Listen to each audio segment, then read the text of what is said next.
we're going to transition to the last piece and hear from Bill Bragg. So this is Bill Bragg, and he's been going through a transformation in the network, in Edge IT, in every aspect, and he's going to basically talk about the application of all these technologies you've heard as part of the Riverbed story. So thanks, Josh. So as an IT guy, everything you've really seen this afternoon, we actually adopt internally. We spent a fair bit of time with product management, understanding where that roadmap's going, what we're doing with it.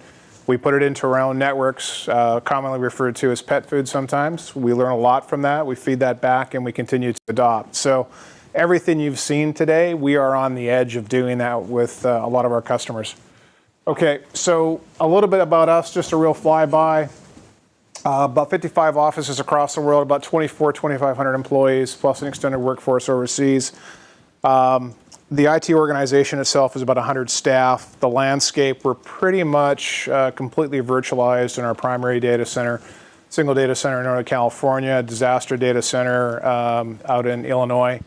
A lot of cloud interaction for both AWS, Azure, and now Oracle Public Cloud, as we are an Oracle ERP shop.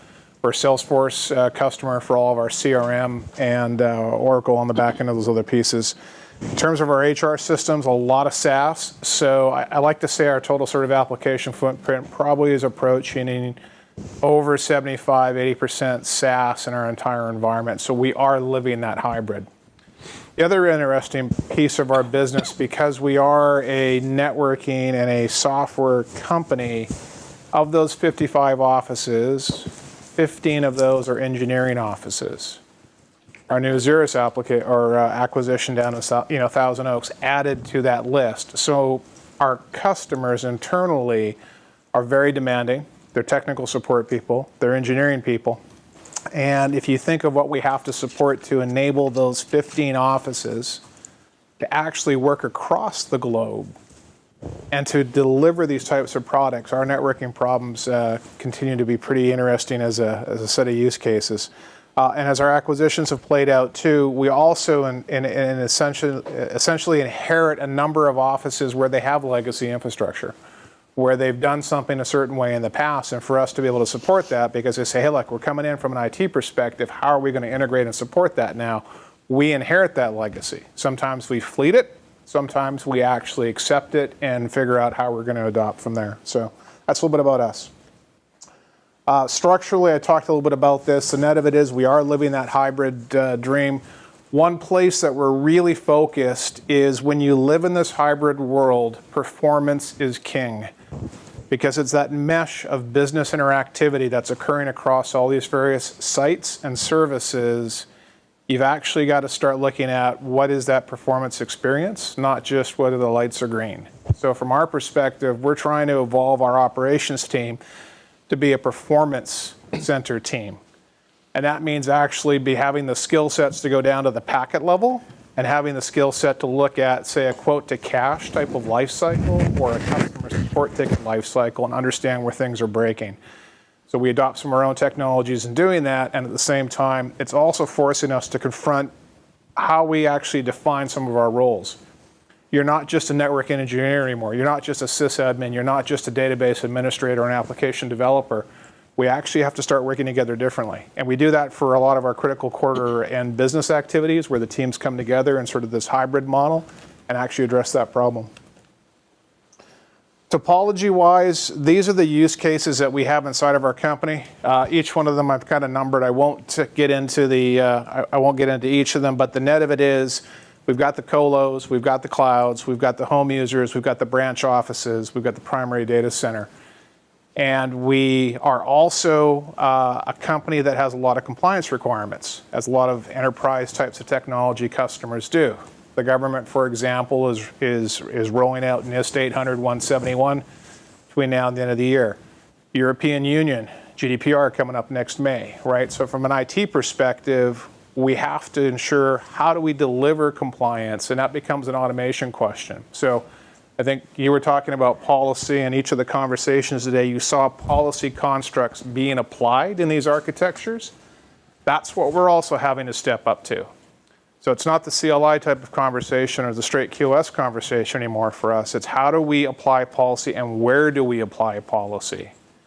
And that's where we use the SCM infrastructure that we've seen for Steel Connect and how we're going to actually, with our Xeris adoption, start applying that as well.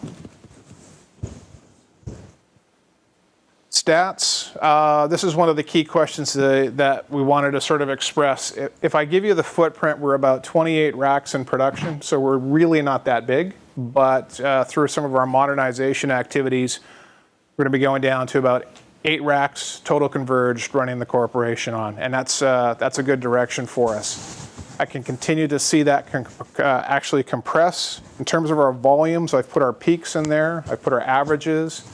We're a heavy WAN optimization implementation as well, and you can kind of see the numbers we have in relation to each of those types of use cases and what we're experiencing. And then you can start to see the types of sessions that we have in terms of pushing out to the cloud services that we use for our primary business, O365, Salesforce, and what is really going to come online in the next 2 years is Oracle Public Cloud. Partially because Oracle is really incenting the customer to go there, and half of the enterprises are Oracle, so it's a key place for us to go. The Steel Fusion story, and this is really sort of the final message. What we've done with it, and I think working with the product teams, has really been brilliant. We had this problem of our acquisition sites and how their engineering was being done at those sites and the storage systems and the build farms that go along with product development. For us to be able to secure those intellectual assets, back up those intellectual assets, and fundamentally not have to replace the whole thing, Steel Fusion gave us that sort of middle step. It allowed us to be able to project storage into build farms and into compute at that site, generally test regression types of suites, and allow the business to keep operating, but fundamentally for us, backhaul that really critical intellectual asset to our primary sort of data center where we do have the ability to back it up, control it, log it, all those appropriate pieces. So it helps us fundamentally go faster in terms of bringing on new types of businesses. That was sort of our first use case, and that's really where the conversation went from a CIFS-based conversation to an NFS-based conversation for us, because that engineering company, a lot of NFS. The second piece of this is, if you take a look at the picture on the left, that 16U is our Sunnyvale office. That's what's running in our IDF today. It's about 16 U's of equipment. We went through, we counted it all up. For the 2 Steel Fusion 2U's that we're going to put in, actually that are already there, we just haven't turned them on for that site yet, we're going from 16 down to 2. So there's a huge compression story that comes from using that type of architecture. Our service and support costs go down because I'm not paying those other companies S&S anymore, right? I'm actually paying it to Riverbed. My HVAC, well, that's a fixed cost in terms of the building. I can't turn that down, but I can certainly, the power costs go down for me. And then ultimately, when I have all these, 15 plus engineering offices, do we need to put IT staff at those locations? Not always. And in fact, that's helped us save on the head count. On the plus side, it allows us to really focus on the services. So we run the print servers, we run the DHCP, we run Palo Alto firewalls on those Steel Fusions, and that we get the north, south, east, west conversation visibility at that given site. So for us, it's a real win. That 2U times 2U model is actually something we're already doing in large offices. We've got that in production today. The small office build came to us from our APJ offices. So there's 17 Asia Pacific offices. We were actually only providing services to 4 of those. A lot of those are Regis type of rental suites, pick your supplier globally.